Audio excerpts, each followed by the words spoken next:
Bom dia, meus irmãos.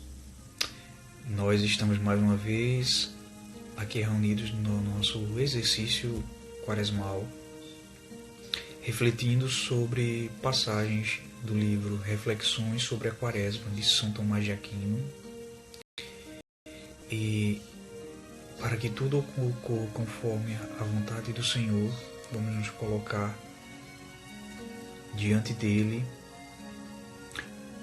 pedindo a proteção de Nossa Senhora, para que façamos o que ela nos diz, que façamos sempre tudo o que Ele nos disser. Em nome do Pai, do Filho, do Espírito Santo. Amém.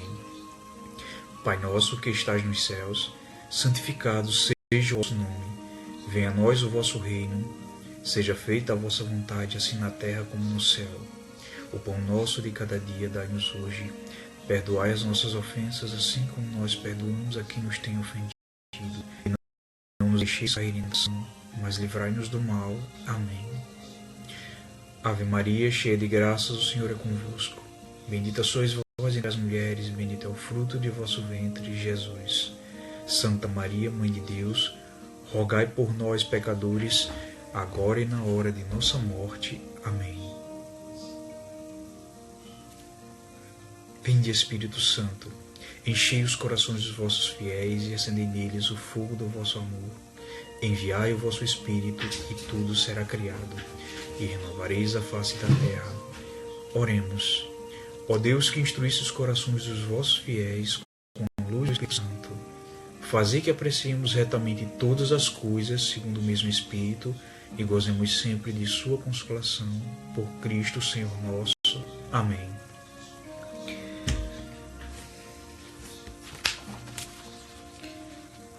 Quinta-feira, depois do primeiro domingo da Quaresma, foi conveniente Cristo ser crucificado entre ladrões. Cristo foi crucificado entre ladrões, por uma razão, se considerarmos a intenção dos judeus, e por outra, considerada a ordem de Deus. Quanto à intenção dos judeus, crucificaram aos lados de Cristo 2 ladrões, como adverte Crisóstomo, para que ele participasse da ignomínia deles. Contudo, àqueles ninguém se refere, ao passo que a cruz de Cristo é honrada em toda parte. Os reis, depondo os seus diademas, assumem a cruz. No meio das diademas, as armas da mesa sagrada, em toda a parte do mundo a cruz resplandece. Quanto à ordenação de Deus, Cristo foi crucificado entre ladrões porque, segundo diz Jerônimo, assim como Cristo foi feito maldição por nós, assim foi crucificado como criminoso entre criminosos para a salvação de todos. Segundo, como diz Leão Papa, 2 ladrões foram crucificados, um ao lado direito e outro ao lado esquerdo de Cristo, a fim de que nesse espetáculo mesmo do patíbulo se espelhasse aquela separação que ele próprio há de fazer quando vier a julgar os homens. E Agostinho diz: se bem refletires, verás que essa cruz foi um tribunal. O juiz está posto no meio. O que acreditou foi salvo, o outro que o insultou foi condenado. Por onde se vê que o Cristo fará um dia dos vivos e dos mortos, colocando aqueles à sua direita e os outros à esquerda. Terceiro, segundo Hilário, porque os 2 ladrões crucificados, um à direita, o outro à esquerda, mostram que toda a diversidade do gênero humano é chamada a participar do mistério da paixão de Cristo. Mas como a divisão entre fiéis e infiéis é correspondente aos lados direito e esquerdo, um dos 2, o colocado à direita, foi salvo pela justificação da fé.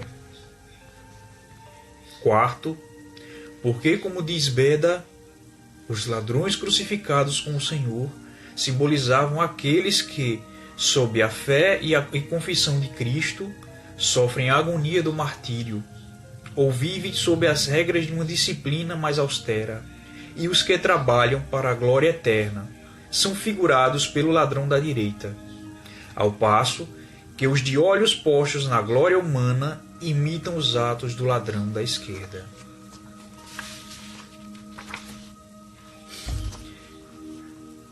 Bem, meus irmãos, o tema da nossa reflexão de hoje, porque foi conveniente Cristo ser crucificado entre ladrões, carrega muitos simbolismos que são altamente propícios para nós meditarmos e que nos remetem a essa estreita ligação que existe entre a cruz e a conversão, especialmente durante a Quaresma, período de penitência, cruz e conversão.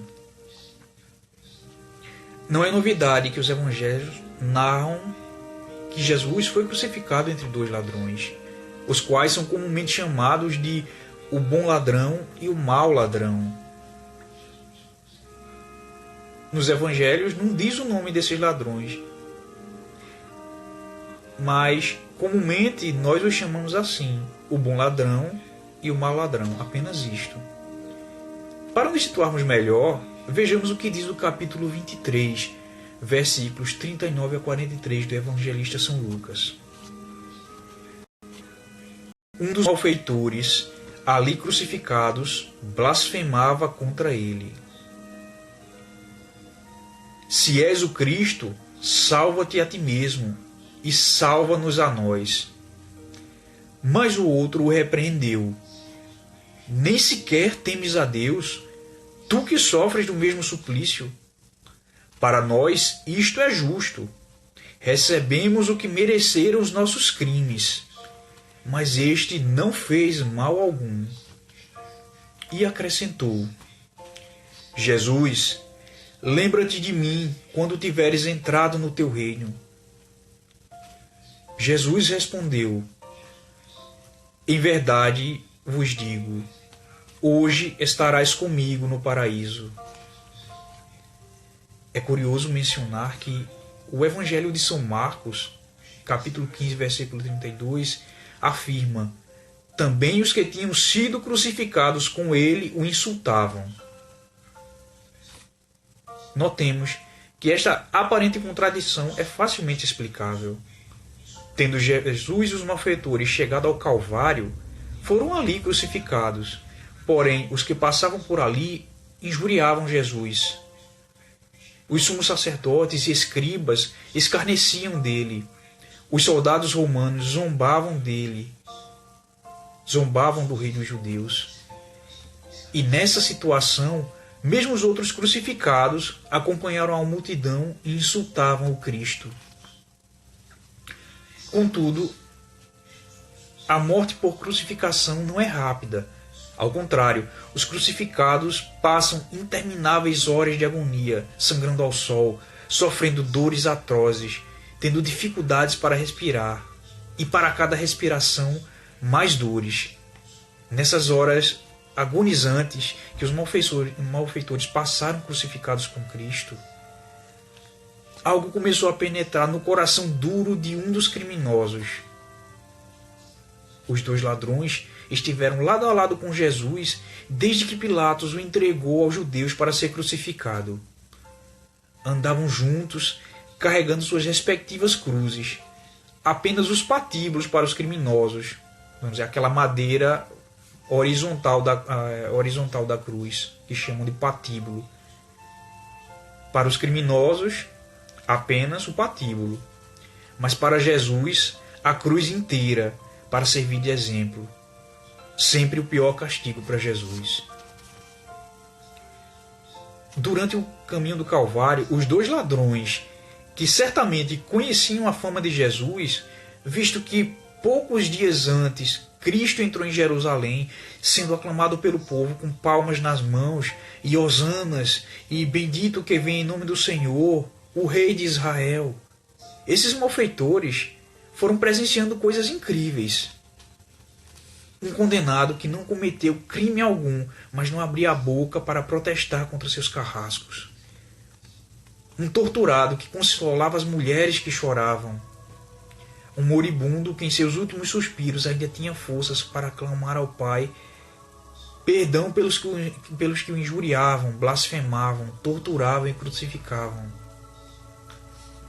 Acompanhar todas essas coisas, o sofrimento extremo de Jesus, fez com que um dos ladrões compreendesse, pelo menos naqueles minutos finais, que aquele a quem coroaram de espinhos era verdadeiramente o Rei dos Judeus, que aquele a quem crucificavam com todos os requintes de crueldade era realmente o Filho de Deus, o Messias, o Salvador. Naquele momento, aquele condenado se tornou um bom ladrão, pois a graça de Deus tocou no seu coração duro, transformando numa coisa completamente diferente, totalmente nova, um verdadeiro convertido. Ele que zombou de Jesus horas atrás, agora humildemente reconhecia seus pecados, dizendo: para nós isto é justo, recebemos o que mereceram os nossos crimes. Fazia um desagravo a Jesus, um ato de justiça contra a injustiça cometida contra ele, ao repreender o outro e proclamar: este não fez mal algum. Isso é um ato de caridade. Também realizou um ato de fé, ao crer que Jesus era totalmente divino, era realmente divino, bem como um ato de esperança de que aquele que estava crucificado ao seu lado, ao menos lhe daria a graça de lembrar-se dele, e orou: Jesus, lembra-te de mim quando tiveres entrado no teu reino. Fé, esperança e caridade. As três virtudes teologais de que nos fala São Paulo. A mudança que Jesus provocou no bom ladrão foi, de fato, uma verdadeira conversão. São Tomás comenta que a intenção dos judeus ao crucificarem Jesus ao lado de dois ladrões era para aumentar ainda mais a sua humilhação pública, como nos diz São Crisóstomo, para que ele participasse da ignomínia deles. Apesar da perversidade da intenção dos judeus, tudo isso foi ordenado por Deus para que, assim como Cristo foi feito na cruz maldição por nós, assim foi crucificado como criminoso entre criminosos para a salvação de todos, nos diz São Jerônimo. Assim se cumpriu a profecia de Isaías 52:12, que dizia: ele foi contado entre os malfeitores. Ressalta-se também o aspecto de Jesus como o supremo juiz que julgará toda a humanidade, pois um ladrão ao lado direito e outro ao lado esquerdo, e Jesus no centro, na posição de juiz, nos remete àquela passagem acerca do juízo final, onde Jesus separa os que são seus e os que não são, uns à direita, os salvos, e outros à esquerda, condenados. Então o rei dirá aos que estão à direita: vinde, benditos de meu Pai, tomai posse do reino que vos está preparado desde a criação do mundo. Mateus 25:34. Exatamente como nos ensina Santo Agostinho, que diz: se bem refletires, verás que essa cruz foi um tribunal. O juiz está posto no meio. O que acreditou foi salvo. O outro que o insultou foi condenado. Por onde se vê o que Cristo fará um dia dos vivos e dos mortos, colocando aqueles à sua direita e os outros à esquerda.